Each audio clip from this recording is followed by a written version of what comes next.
All right, so get ready because today we are going deep, deep into a city that never seems to stop changing. Right, Los Angeles. Los Angeles, exactly. We're going way past, the Hollywood sign and those celebrity sidewalks to dig up those surprising facts and those hidden stories that make LA such a captivating paradox. Right. It really is. And we're going to be using its Wikipedia page as the map for our deep dive here. So get ready to see LA in a whole new way. Yeah, what always amazes me about Los Angeles is how it really embodies this kind of push and pull between ambition and reinvention.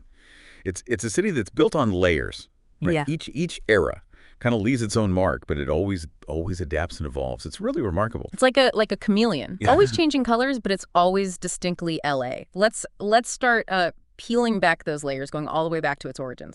Now, most people associate LA with Spanish influence, of course, but its story really begins much earlier with the Tomva people. Right. And I bet you didn't know this, but their name for this area, Yunga, it actually translates to place of poison oak Oh, or the valley of smoke, interesting. which kind of clashes with that whole image of red carpets and palm trees. Yeah, it certainly does. And it really underscores that the LA that we know today, it's built on this much deeper, much more complex history. It's interesting, though, how that name kind of foreshadows some of LA's later environmental challenges like the smog, which we'll talk about a little bit later. Well, that's a good point. It's like those seeds of LA's future were hidden in that very name. Yeah. But then, of course, the Spanish arrive in the 1500s and Juan Rodriguez Cabrillo claims the land, right? Right. But it wasn't until 1781 that the City of Angels was officially born, founded by Spanish governor Felipe de Neve. And even then, it wasn't this homogenous Spanish settlement you might imagine. No, not at all. A significant portion of those early settlers were actually mestizo or mulatto, a blend of African, indigenous, and European ancestry. Yeah. So it challenges that kind of simplistic narrative of a purely Spanish colonial past. It really does. Yeah, LA's multicultural roots run deep, going all the way back to its founding. And you can't really talk about early LA without mentioning the Catholic Church. I mean, the fact that Los Angeles today has the largest Roman Catholic archdiocese in the entire U.S., that says a lot about its influence, its enduring influence. Absolutely. I mean, it's a legacy that's still woven into the fabric of the city, shaping its cultural landscape, even as LA has transformed in countless ways over the centuries. Right. And speaking of transformations, let's fast forward a little bit to the late 19th and early 20th centuries.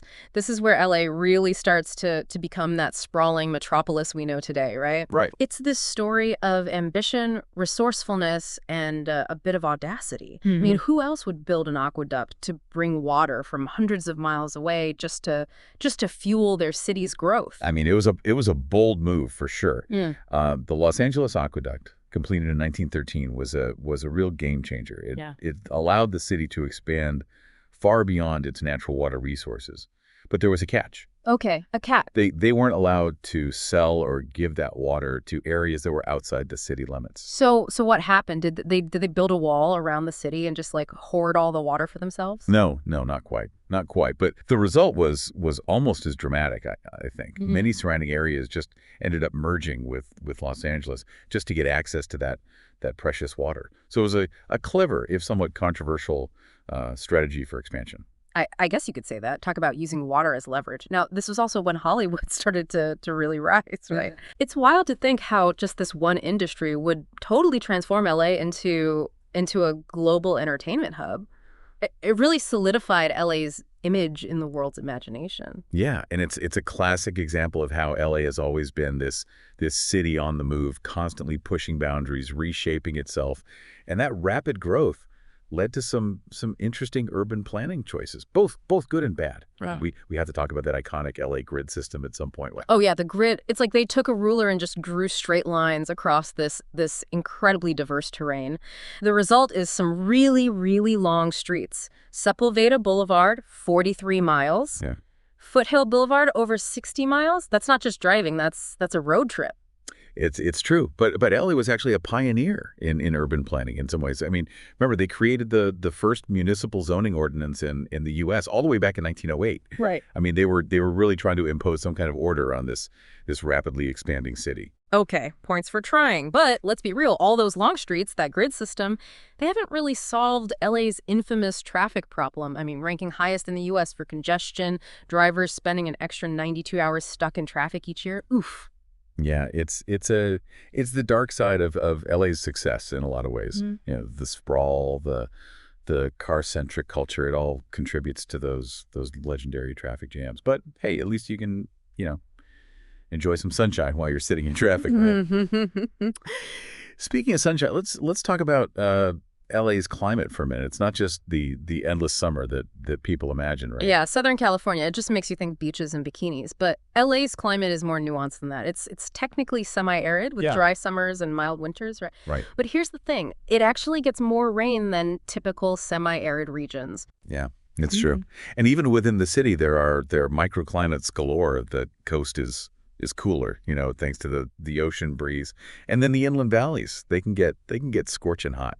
It's true. You can go from like beach weather to desert heat in just a matter of miles. And speaking of extremes, downtown LA, it hasn't dipped below freezing since 1979. Wow, really? Yeah. So you're telling me I could have built a snowman in downtown LA when I was a kid? That just shattered my whole perception of LA weather. But I guess the mountains get plenty of snow, right? Oh, absolutely. Right. They're a winter wonderland up there compared to the balmy city below. Yeah. But all that sunshine and warm weather doesn't mean that LA's climate is without its problems. Yeah. We have to address the elephant in the room here. Smog. Right. I know it's a cliche, but it's a serious issue for LA, especially during that May to October smog season. Okay, so we know LA's geography, with those surrounding mountains, they kind of trap pollutants, and those millions of cars on the road, they're not helping. Right. But is that the whole story? You mentioned LA's proactive approach to environmental issues earlier. Aren't they doing anything to combat this smog monster? They are, but it's a complex challenge. Yeah. LA has made some progress with initiatives like low-emission vehicles and renewable energy. They actually met their goal of getting 20% of their power from renewables back in 2010. Oh, wow, that's impressive. Yeah. But then I read about this massive urban oil field right in the middle of LA with over 700 active oil wells, like near homes and schools. Yeah. Doesn't that completely contradict their efforts to go green? It's a definite point of tension. It highlights that conflict between, LA's past reliance on oil and then its push for a more sustainable future. And it raises all these questions about, environmental justice and the impact on the communities that live near those wells. It's a tough situation. It's a reminder that LA, like any city, is full of contradictions, I guess. Speaking of contradictions, let's talk about LA's economy for a little bit. Everyone just thinks Hollywood, right? Right. But you mentioned earlier that it's actually much more diverse than that. So I'm curious, what else kind of drives this economic powerhouse? Well, for starters, LA is actually the largest manufacturing center in the entire U.S. Think aerospace, technology, fashion. It's a real hub of production. Wow. And then there's international trade, of course. Yeah. The Port of Los Angeles, combined with the Port of Long Beach, is the busiest port complex in the U.S., and it's a major, major gateway for Pacific Rim trade. So it's not just about what's made in LA, but also what flows through it. Exactly. That makes sense given its location on the Pacific coast. But hold on, if LA is such a manufacturing and trade giant, like how does its economy actually rank globally? Get this. Yeah. The LA metropolitan area boasts the third largest GDP in the world, only behind New York and Tokyo. It's a global economic force to be reckoned with. I had no idea. Okay, so we've got this economic powerhouse fueled by manufacturing, trade, and yes, entertainment. But what about the people who make this city tick? Right. We've talked about LA's diversity a bit, but I'd love to dig a little deeper into the demographics that make it such a melting pot. Sure.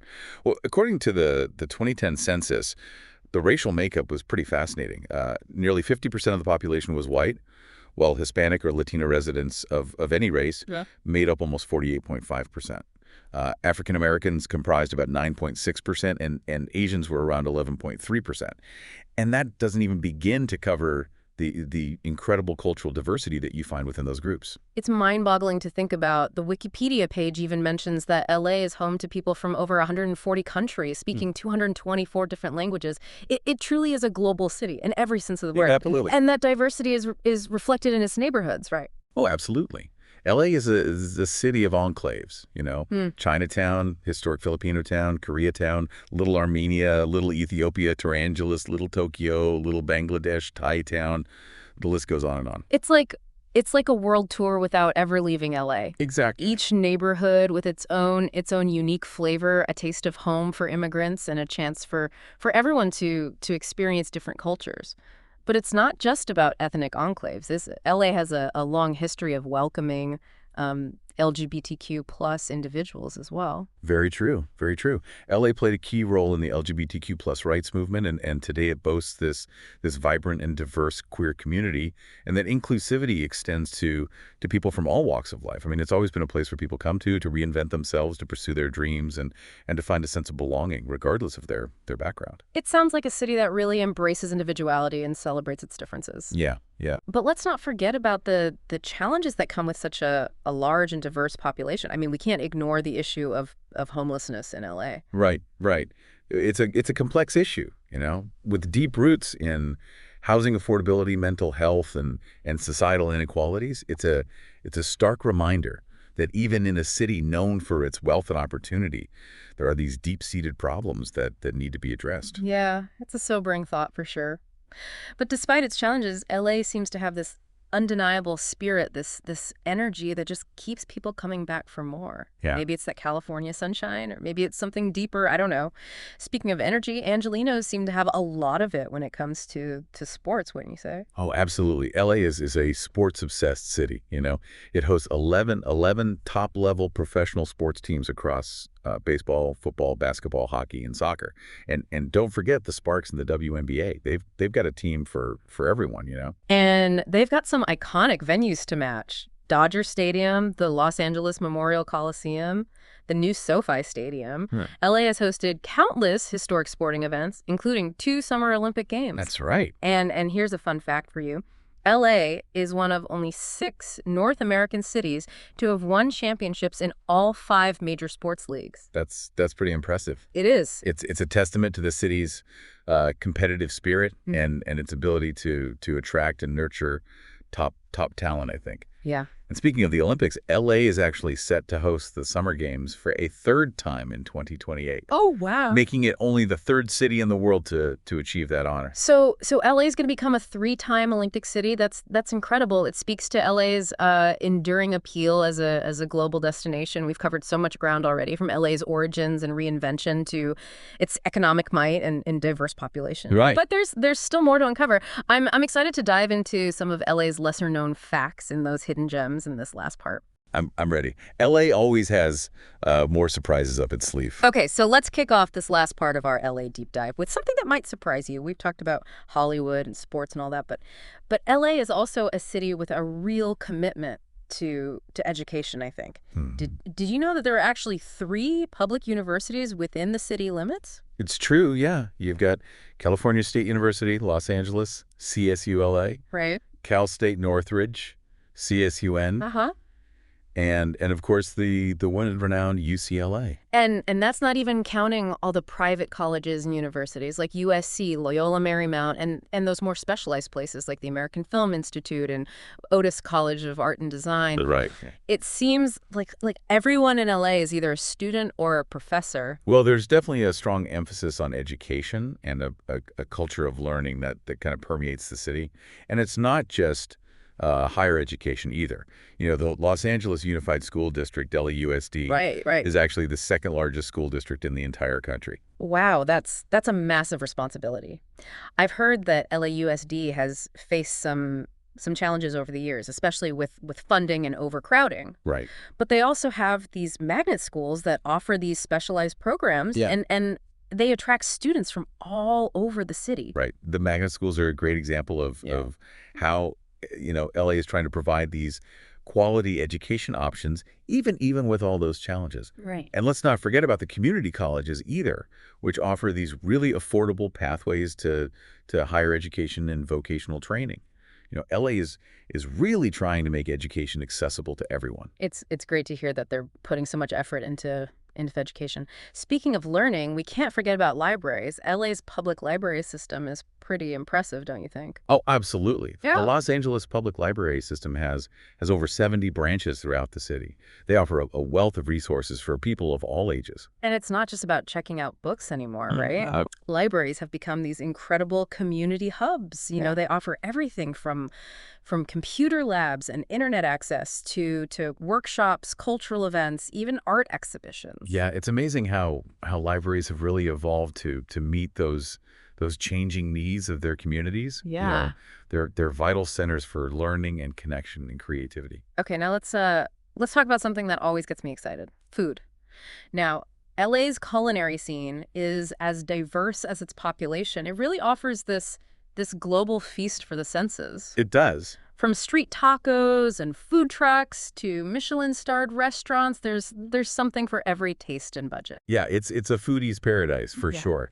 The influence of Mexican American cuisine is strong, as we've discussed, but you can find incredible Asian, Middle Eastern, European, South American food, Hmm. often with these unique LA twists. Right, and with LA's health-conscious vibe, there's no shortage of vegan, vegetarian, and farm-to-table options. Absolutely. It's really a city where you can indulge your culinary curiosity and explore flavors from all around the world. Before we wrap up, I wanted to throw out some fun facts about LA that I bet most people just don't know. For example, did you know that Los Angeles has 25 sister cities worldwide? That's right. Yeah. These partnerships, they promote cultural exchange, economic collaboration, Yeah. understanding between cities across the globe. LA's sister cities span from Eilat, Israel to Yerevan, Armenia. It really reflects its global connections. Yeah, it really does. It just goes to show that LA's reach kind of extends far beyond its borders. Absolutely. And here's another one. We talked about LA sports dominance earlier, but Yeah. But did you know that it's one of only a handful of North American cities to have won championships in all 5 major sports leagues? It's a testament to the city's competitive spirit, its ability to attract and nurture top athletic talent. LA truly is a city of champions. So as we come to the end of our deep dive into Los Angeles, what have we learned? What stands out to you as the most remarkable aspect of this city? I think what struck me most is how LA really embodies this constant push and pull between ambition and reinvention. You know, it's a city of contrasts where glamour and grit coexist, where innovation and tradition are intertwined. It's a city that's always evolving, always pushing boundaries, and somehow managing to retain its unique identity.